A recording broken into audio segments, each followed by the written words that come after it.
First এপিসোডের গল্পটা তো তোমরা সবাই শুনেছো। এবার কথা হলো ওই ডায়েরির মধ্যে কি লেখা ছিল। ওই ডায়েরিতে লেখা ছিল যে এই ডায়েরি খুলবে, মানে প্রথম পাতায় লেখা ছিল যে ওই ডায়েরি খুলবে তার পিছু নেবে অন্ধকারের রানী। এবার ডায়েরির শেষ পাতায় একদম কিছু জিনিস লেখা ছিল, সেটা পড়ে রাহুল বুঝতে পারলো বা জানতে পারলো ওই বাড়িতে কোনো একজন মহিলাকে খুন করা হয়েছিল, অন্যায়ভাবে তাকে মেরে ফেলা হয়েছিল। এবার তার আত্মাটা না শান্তি পায়নি, তাই জন্য তার আত্মাটা অন্ধকারের রানী হিসেবে ওই বাড়ির মধ্যে ঘুরে বেড়ায়, মানে অতৃপ্ত আত্মা। এবার ওই ডায়েরিটারই মানে একদম শেষ পাতায় লেখা ছিল যে ওই আত্মাটাকে কিভাবে মানে শান্তি দিতে হবে। তো রাহুল মানে তখন তো মানে ওই বডিটার আর কি কোনো রকম কোনো সৎকার্যও করা হয়নি, বডিটাকে খুঁজে বার করবার চেষ্টা করছিল, মানে এদিকে ওদিকে, কিন্তু যেদিকেই যাচ্ছে ওই কালো ছায়াটা, ওই অন্ধকারের রানী তার পেছন নিচ্ছে। তো রাহুল কোনোভাবেই আর কি মানে তার বডিটাকে খুঁজে পাচ্ছিল না। তো তখন আর একটা কথা মানে ফিসফিস করে রাহুল আবার শুনতে পেল যে এই ডায়েরিটা কুয়োয় ফেলে দাও, তাহলে আমার আত্মার শান্তি হবে। তো রাহুল তো অত চেনে না ওখানে কুয়ো কোথায়। তো রাহুল তখন মানে চিৎকার করে বললো, আমি তো এখানে জানি না এই বাড়ির মধ্যে কুয়ো কোথায়, আমি তোমার বডিটা যদি না পাই, বহু বছর আগে মারা গেছে, বডিটা ওই বাড়িতেই লোকানো আছে, হাড্ডি গুড্ডি হয়তো হয়ে গেছে বা মাংস টাংস তো কিছু নেই আর ওই বডিটার মধ্যে, হাড্ডি গুড্ডি বেরিয়ে গেছে, বাট ওই বডিটা পেলেও কি মানে তারা একটা শ্রাদ্ধ শান্তি করার একটা মানে অপশান থাকতো। তো বডিটা রাহুল কিছুতেই খুঁজে পেল না।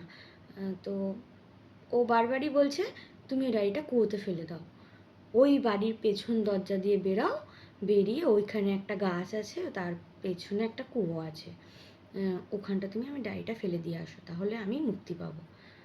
মানে ওটা ওর একটা চাল ছিল, মানে ও মুক্তি চায় না আর কি, মানে মুক্তি পেতে চায় না। এবার বডিটা খুঁজে পেলে তো মানে ওই বডিটাও না, ওই যেখানটা ওই বাক্সটা পাওয়া গেছে, যেখানে ডায়েরিটা পাওয়া গেছে ঠিক তার তলাতেই বডিটা রয়েছে। এবার রাহুল কী করলো, ডায়েরিটা গিয়ে কুয়োতে ফেলে দিয়ে আসলো। এবার চিৎকার করে উঠলো ওই অন্ধকারের রানী, হ্যাঁ করে চিৎকার করে উঠলো। তো রাহুল এত বুদ্ধিমান, ওকে দেখালো কি যে ডায়েরিটা আমি ফেলে দিয়েছি। কিন্তু পরের দিন রাহুল সকালবেলা আবার ওই বাড়িটার মধ্যে যায়। রাত্রেবেলা তো যাই হোক ওটা ফেলে দিয়ে ওখান থেকে পালিয়ে আসে। তো তখন আর কিছু হয়নি ওর সাথে। তো আবার ও পরের দিন আবার যায়, যে জায়গাটা থেকে ওর ডায়েরিটা পেয়েছিল, যে জায়গাটা থেকে বাক্সটা পেয়েছিল, ওই জায়গাটা ও ভালো করে মানে তখন লোকজন নিয়ে যায়, ভালো করে খোদাই করে, খোদাই মানে খনন করে, সরি, ভালো করে খনন করে, খনন টনন করে ওই জায়গাটার থেকে ওই ভদ্রমহিলার বডিটা পাওয়া যায়। মানে পুরো একদম ইয়ে হয়ে গেছে আর কি, কী বলবো, হাড্ডিগুড্ডি যেরকম হয় আর কি, মাংস মাংস কিছু নেই, শুধু কঙ্কাল টাইপের একটা রয়েছে। তো ওটা ও নিয়ে এসে সৎকার্য করে, এবং যতদিন না শ্রাদ্ধটা কমপ্লিট হয়েছিল না, ততদিন ওই কুয়োর ভেতর থেকে আওয়াজ আসতো, আমি এখানে আছি, আমি এখানে আছি। গ্রামবাসীরা সেগুলো শুনতে পেত। গ্রামবাসীরা অনেকেই ওখান দিয়ে যাওয়ার সময় মানে সন্ধ্যের পরে মোটামুটি 6টা, 6:30, 7টার দিকে যাওয়ার সময়তে ওই কুয়োর পেছন দিকে যে রাস্তাটা আছে বা ওই বাড়ির সামনে যে রাস্তা আছে, ওখান থেকে কিন্তু আওয়াজ শুনতে পেত, আমি এখানে আছি, কুয়োর মধ্যে আছি। মানে ও মুক্তি চায়নি, কিন্তু রাহুল তার মানে সাহসিকতার সাথে এবং ছল করে তার বুদ্ধিমত্তার সাথে আর কি সে ওই বডিটা খুঁজে বার করে, শ্রাদ্ধ শান্তি করে, এবং গ্রামের পুরোহিত ডেকে, গ্রামবাসীদের ডেকে পুরো ঘটনাটা বলে, এবং শ্রাদ্ধ করার পর আত্মাটার মুক্তি হয়েছিল। কিন্তু শ্রাদ্ধের দিন রাত্রেবেলা অদ্ভুত ঘটনা ঘটেছিল রাহুলের সাথে।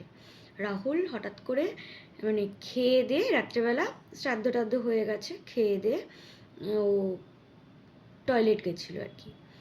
এবার টয়লেট থেকে ফেরার সময় ও ওখানে অচেতন হয়ে পড়ে যায়, মানে অজ্ঞান হয়ে যায়। তো ওই বাড়ির থেকে আর কোনো আওয়াজ পাওয়া যায়নি, কিন্তু আমার একটাই ধারণা যে, বা আমি বুঝতে পারি না যে শ্রাদ্ধের পরেও, শ্রাদ্ধ যখন কমপ্লিট হয়ে গেল, তারপরেও রাহুল কেন ওই টয়লেট যাওয়ার পরে আর কি ও অজ্ঞান হয়ে গেল। তো রাহুলের মুখ থেকে পরের দিন সব মানে অজ্ঞান হয়ে গেছিলো, তারপর ওকে জল টল দিয়ে বাড়ির লোকে সুস্থ করে ওকে রেস্ট করাচ্ছিল, মানে রেস্টে বলেছিল রেস্ট নিতে, অনেক রেস্ট গেছে। তো পরের দিন সকালবেলা সবাই যখন জিজ্ঞেস করেছিল ওর বাড়ির লোক, একটাই কথা বলেছিল যে